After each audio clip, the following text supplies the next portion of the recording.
Hello दोस्तों, कैसे हैं आप लोग। आज के इस वीडियो में हम लोग स्थित विद्युत की कुछ बेसिक डेफिनेशंस पर डिस्कशन करने वाले हैं और आने वाले वीडियोज़ में हम बैक टू बैक कुछ ना कुछ करते करते धीरे धीरे स्टेट की और भी बहुत सारी बातों को समझने की कोशिश करेंगे। तो स्थित विद्युत का दूसरा नाम इलेक्ट्रोस्टैटिक्स है और स्थित विद्युत में सबसे पहली बात शुरुआत होती है कि लगभग 600 वर्ष ईसा के पूर्व की बात है और ये वैज्ञानिक थेल्स से यूनान की बात है और उन्होंने एक एक्सपेरिमेंट किया। उन्होंने क्या किया कि एक अंबर की छड़ को एक बिल्ली की खाल से रगड़ा। अंबर की छड़ को बिल्ली की खाल से रगड़ा, अंबर की छड़, ठीक है। उसको किससे रगड़ दिया? बिल्ली की खाल से, बिल्ली की खाल से। तो उन्होंने जब उसको रगड़ा तो उसमें एक ऐसी क्वालिटी आ गई जिससे कि वह कागज़ के छोटे छोटे टुकड़ों को आकर्षित करने लगी। जैसे कि जब हम लोग छोटी क्लासों में पढ़ते थे और वहाँ पे एक पेन या स्केल सिर में रगड़ लेते थे और छोटे छोटे कागज़ों की तरफ ले जाते थे तो वो क्या करता था, उसको आकर्षित कर लेता था, ठीक है। मतलब वो आकर के जो कागज़ के छोटे छोटे टुकड़े हैं वो उससे आकर के चिपक जाते थे और यही एक आकर्षण लगता था और इसी के बारे में उन्होंने बात की। तो अंबर को क्या है, वहाँ पर यूनान में जो भाषा है, यूनानी है, उसमें अंबर को इलेक्ट्रॉन कहते हैं। इसीलिए जो घटना घटी, इस घर्षण के बाद जो घटना घटी कि इसने छोटे कणों को आकर्षित कर लिया, कागज़ के टुकड़ों को आकर्षित कर लिया, इसलिए इस घटना को इलेक्ट्रिसिटी कहा गया। और जब हम भारत की बात करते हैं तो भारत में क्या हुआ कि जब भारत बात आई तो भारत में क्या कहते हैं, हिंदी भाषा का उपयोग करते हैं। तो इलेक्ट्रिसिटी को हिंदी में हम क्या कहते हैं, तो हिंदी में हम उसको विद्युत कहते हैं, ठीक है। इलेक्ट्रिसिटी को हिंदी में हम क्या कहते हैं, विद्युत कहते हैं। तो चलो विद्युत के ऊपर सबसे पहले हम डिस्कशन करते हैं। तो क्या है विद्युत? तो किसी जिसके कारण मतलब किसके कारण, तो किसी पदार्थ का वह गुण जिसके कारण, ठीक है, पदार्थ में हल्की वस्तुओं को आकर्षित करने का गुण उत्पन्न हो जाता है, ठीक है। मतलब एक ऐसी विशेष प्रकार की ऊर्जा है जिसके कारण क्या हुआ कि पदार्थ में गुण पैदा हो गया जिससे वो क्या करता है, अपने से हल्की वस्तुओं को आकर्षित करने लगता है। जैसा कि हमने देखा स्केल या पेन उन कागज़ के टुकड़ों को आकर्षित करने लगता है, उसे क्या कहा गया, उसे विद्युत कहा जाता है, इलेक्ट्रिसिटी कहा जाता है। दूसरा पॉइंट आया घर्षण विद्युत क्या होती है। तो जब दो वस्तुओं को आपस में रगड़ते हैं और रगड़ने से जो विद्युत उत्पन्न होती है उससे हम क्या कहते हैं, घर्षण विद्युत कहते हैं। तो दोनों अलग अलग पॉइंट हैं। विद्युत मतलब क्या हुआ कि एक ऐसी गुण है किसी वस्तु का जिससे वह किसी दूसरी चीज़ को आकर्षित करने लगती है, जबकि घर्षण विद्युत क्या है, जो रगड़ने से उत्पन्न हुआ है उसे घर्षण विद्युत कहा गया। तो अगला पॉइंट आया कि आवेश किसे कहते हैं, आवेशित किसे कहते हैं। जब किसी पदार्थ में हल्की वस्तुओं को आकर्षित करने का गुण उत्पन्न हो जाता है, हल्की वस्तुओं को जब अपनी तरफ अट्रैक्ट करने लगता है तो क्या कहते हैं, हम उसे आवेशित कहते हैं। कि जब कोई पदार्थ आवेशित होगा तो क्या करेगा, छोटी वस्तुओं को अपने से हल्की वस्तुओं को आकर्षित करने लगता है, उसे हम आवेशित कहते हैं, ठीक है। तो आवेश में और आवेशित में, मतलब विद्युत में और आवेशित होने में फ़र्क है दोनों में। इलेक्ट्रिसिटी एक पॉइंट है कि एक ऐसा गुण है जिससे पदार्थ दूसरे को आकर्षित करता है, ठीक है, और जिसमें वह गुण उत्पन्न हो जाता है विद्युत का, इलेक्ट्रिसिटी वाला, तो उसे हम आवेशित कहते हैं कि ये चार्ज्ड हो गया है, चार्ज कहते हैं उसको, या इलेक्ट्रीफाइड कहते हैं।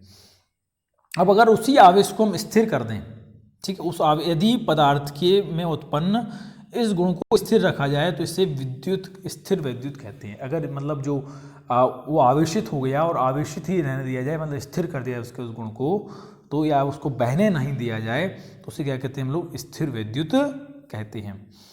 अब बात है धनावेश तथा ऋणावेश। दो प्रकार के आवेश होते हैं, एक धनावेश होता है और एक ऋणावेश होता है। तो धनावेश ऋणावेश दो तरह के आवेश हैं और जो समान आवेश होते हैं वो एक दूसरे को प्रतिकर्षित करते हैं। क्या करते हैं, प्रतिकर्षित, मतलब अगर दोनों एक जैसे हैं तो क्या करते हैं, एक दूसरे को प्रतिकर्षित करते हैं। पर अगर दोनों आवेश एक दूसरे के विपरीत आवेश हैं तो क्या करते हैं, एक दूसरे को आकर्षित करने लगते हैं। तो इसमें क्या बात याद रखने लायक है? तो पहली बात तो याद रखने लायक है कि आवेशित किसे कहते हैं? तो जिस पदार्थ में किसी वस्तु को आकर्षित करने का गुण उत्पन्न हो जाता है उसे आवेशित कहते हैं। दूसरी बात, अगर आवेश को स्थिर रखा जाए उस वस्तु में, बहने ना दिया जाए तो स्थिर विद्युत कहते हैं। और धनावेश तथा ऋणावेश दो प्रकार के आवेश होते हैं। समान आवेश एक दूसरे को प्रतिकर्षित करते हैं, जबकि विपरीत आवेश एक दूसरे को आकर्षित करते हैं। तो अब अगला सिद्धांत आया कि आवेश उत्पत्ति का इलेक्ट्रॉनिक सिद्धांत, कि आवेश की उत्पत्ति इलेक्ट्रॉनिक सिद्धांत के अनुसार कैसे होती है। तो आवेश की उत्पत्ति इलेक्ट्रॉनिक सिद्धांत, हम क्या जानते हैं कि इस संसार में जितने भी पदार्थ हैं सब बहुत छोटे छोटे कणों से मिलकर बने हैं, और छोटे छोटे कण भी किससे हैं? परमाणु से मिलकर के बने हैं। परमाणु में क्या होता है? परमाणु में एक नाभिक होता है, नाभिक के चारों ओर क्या होता है? इलेक्ट्रॉन चक्कर लगाते रहते हैं। नाभिक के अंदर क्या होता है? प्रोटॉन और न्यूट्रॉन होते हैं। प्रोटॉन धनावेशित होते हैं, न्यूट्रॉन उदासीन होते हैं, और इलेक्ट्रॉन क्या होते हैं? ऋणावेशित है, नेगेटिवली चार्ज होते हैं। ये पॉजिटिव होते हैं और ये न्यूट्रल रहते हैं। अब ये सारा सिस्टम बना हुआ है, मतलब परमाणु में जितना धनावेश होता है उतना ही ऋणावेश होता है। इसका मतलब परमाणु क्या होता है? उदासीन होता है बेसिकली, ठीक है, मतलब वो विद्युत तौर पर उदासीन होता है। पर अगर हम किन्हीं दो पदार्थों को आपस में रगड़ देते हैं, ठीक है, तो क्या होगा? जैसे कि एक परमाणु ये था, दूसरा परमाणु यहाँ पर हमारे पास और है मान लीजिए, तो जब इनको रगड़ा जाएगा, मान लो कोई दो बड़े बड़े अलग अलग चीज़ों को रगड़ रहे हैं हम, एक प्लास्टिक को ले लिया और एक दूसरा हमने मान लीजिए बिल्ली की खाल ले ली, या फिर कांच और रेशम को रगड़ा, अलग अलग चीज़ों, फर और एबोनाइट को रगड़ा, ऊन को प्लास्टिक से रगड़ दिया, ठीक है, ऊन को रबड़ से रगड़ा। तो हम इनको रगड़ते हैं तो क्या होगा? कुछ इलेक्ट्रॉन या तो यहाँ से यहाँ चले जाते हैं या कुछ यहाँ से यहाँ आ जाते हैं, ठीक है। कुछ इलेक्ट्रॉन क्या होगा?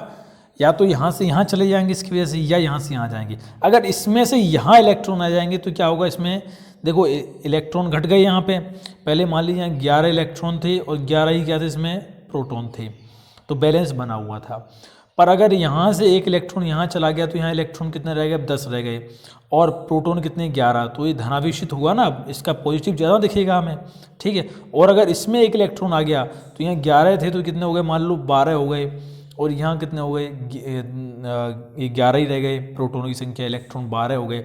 तो इससे क्या हुआ कि ये ऋणात्मक हो जाएगा, ठीक है। तो इस तरह से ऋणावेशित और धनावेशित का काम होता है इस आवेश उत्पत्ति का इलेक्ट्रॉनिक सिद्धांत के आधार पर, ठीक है। तो हम इतना समझते हैं कि रगड़ने से प्राप्त क्या हुआ? आवेशित वस्तुओं में एक वस्तु पर जितना आवेश होता है, ठीक दूसरा उतना है उस पर दूसरे वाले पर विपरीत प्रकृति का आवेश होता है। मान लीजिए यहाँ से एक यहाँ से निकल गया, तो यहाँ एक मान लो अगर नेगेटिव हुआ, 1 नेगेटिव है मान लो एक, ठीक है, तो यहाँ उतना ही क्या होगा? मान लो 1 पॉजिटिव पैदा हो जाता है, ठीक है ना। तो बराबर, क्योंकि एक इलेक्ट्रॉन यहाँ गया तो यहाँ जितना उसने नेगेटिविटी पैदा की उतनी यहाँ पॉजिटिविटी उत्पन्न हो गई, ठीक है। तो इस तरह से कार्य करता है।